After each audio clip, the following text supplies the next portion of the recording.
नमस्कार, आप देख रहे हैं 4 PM और मैं हूं आपके साथ निधि तिवारी। उत्तर प्रदेश में लोकसभा चुनाव 2024 को लेकर सभी पार्टियों ने अपनी अपनी तैयारियां शुरू कर दी हैं।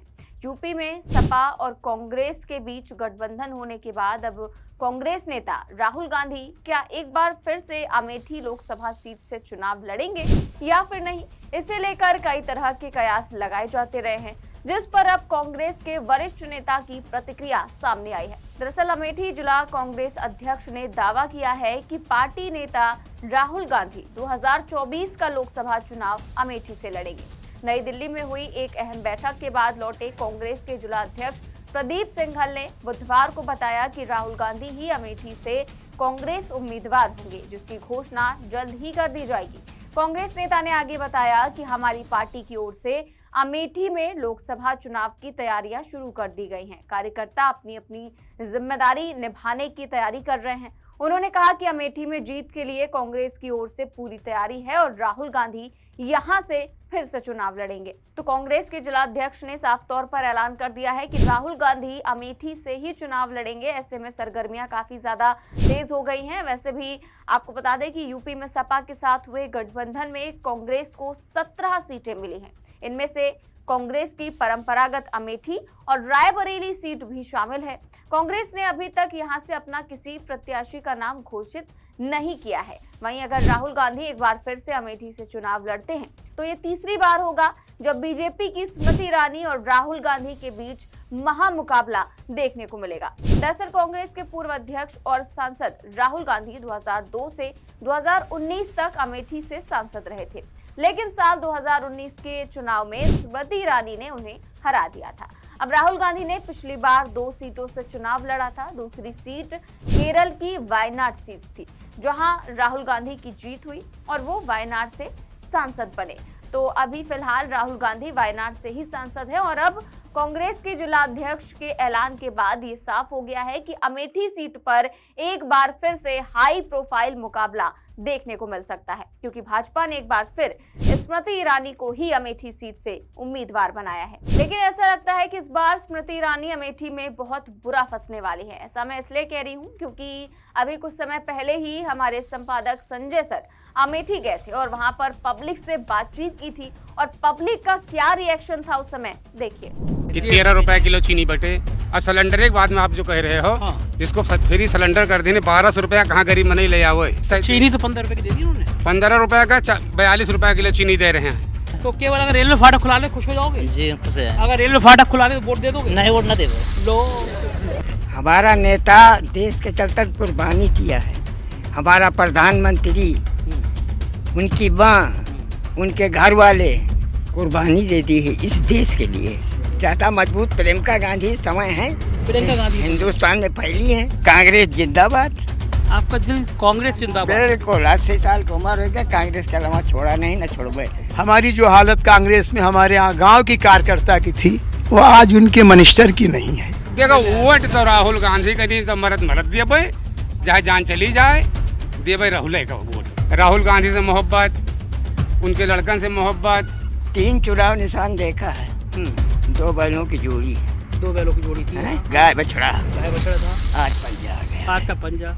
लेकिन राशन देती है हर महीने खूब सारा, लेकिन साहब उसके बदले में हमसे डीजल और पेट्रोल से पैसा ज्यादा लिया जा रहा है। तो पब्लिक कह रही है कि मर जाएंगे लेकिन इस बार वोट राहुल गांधी को देंगे और स्मृति ईरानी को लेकर और पीएम मोदी को लेकर काफी ज्यादा लोगों में गुस्सा नजर आ रहा है। और भी तमाम लोगों से जब बातचीत हुई, अमेठी में बहुत जगह पर जब इस तरह का सर्वे किया गया तो पता चला कि स्मृति ईरानी से वहां की जनता बेहद नाराज है और इस चुनाव में सबक सिखाने के लिए तैयार बैठी है। इसीलिए मैं कह रही हूं कि अमेठी का रास्ता इस बार स्मृति ईरानी के लिए बिल्कुल भी साफ नहीं है।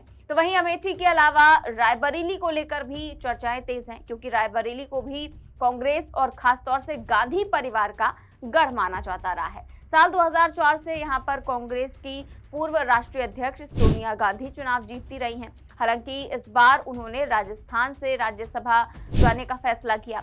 ऐसे में कयास लगाए जा रहे हैं कि रायबरेली सीट से प्रियंका गांधी वाड्रा चुनावी डेब्यू कर सकती हैं और तमाम तरह की अटकलें भी लगाई जा रही हैं और कांग्रेस नेताओं द्वारा तमाम तरह के बयान भी दिए जा रहे हैं। वहीं कांग्रेस 2024 के लिए बहुत ही सोच समझ कर रणनीति बना रही है। कांग्रेस ने यूपी पर खास फोकस किया है क्योंकि लोकसभा चुनाव के लिए यूपी बेहद अहम है और यहीं से केंद्र की सत्ता का रास्ता खुलता है और यूपी फतह करने का मतलब आधी जंग जीत लेना होता है।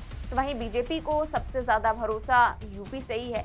एक तो यहाँ पर सीएम योगी आदित्यनाथ हैं तो दूसरा पीएम मोदी वाराणसी से चुनाव लड़ते हैं और इस बार भी उन्हें वाराणसी से ही टिकट दिया गया है। तो यूपी में ये देखना काफी ज्यादा दिलचस्प होगा कि यहाँ से कौन चुनाव लड़ता है। फिलहाल यूपी सरकार का मंगलवार की शाम दूसरा कैबिनेट विस्तार हो गया। सुबह सपा प्रमुख ओपी राजभर समेत 4 विधायकों को मंत्री पद की शपथ दिलाई गई। नए मंत्रियों में 2 भाजपा और 2 सहयोगी दलों के हैं। भाजपा की तरफ से एमएलसी दारा सिंह चौहान और साहिबाबाद से विधायक सुनील शर्मा को मंत्री बनाया गया है।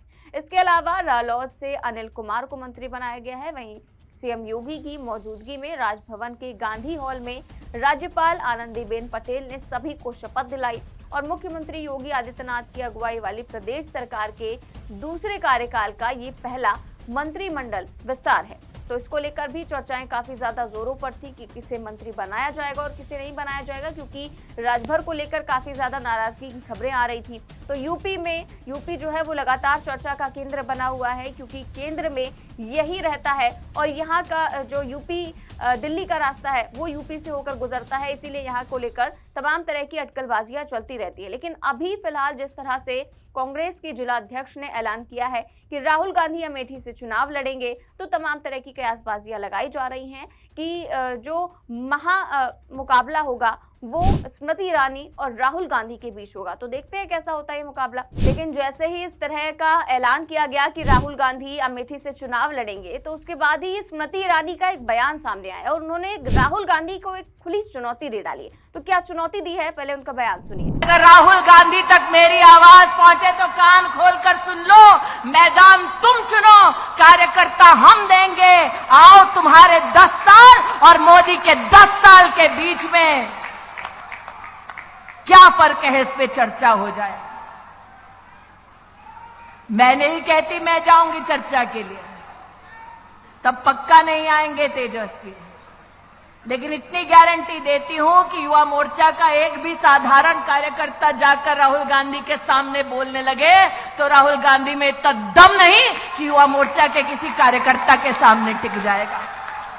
तो स्मृति ईरानी ने राहुल गांधी को भरे मन से चुनौती दी कि वो एक डिबेट करें और मैदान वो चुने और बता दे कि उनकी सरकार जब थी, कांग्रेस की सरकार जब थी तब और अभी जो पीएम मोदी का कार्यकाल है उस दौरान जो है क्या क्या सफलताएं हासिल हुई हैं। एक बार कंपटीशन करें तो बीजेपी का कार्यकर्ता भी उन्हें हरा देगा। अब अगर कंपटीशन हो तो कौन किसे हराएगा, ये तो देखने वाली बात होगी। फिलहाल इस खबर में बस इतना ही। देश और दुनिया की तमाम बड़ी खबरें जानने के लिए देखते रहिए 4 PM न्यूज नेटवर्क। नमस्कार।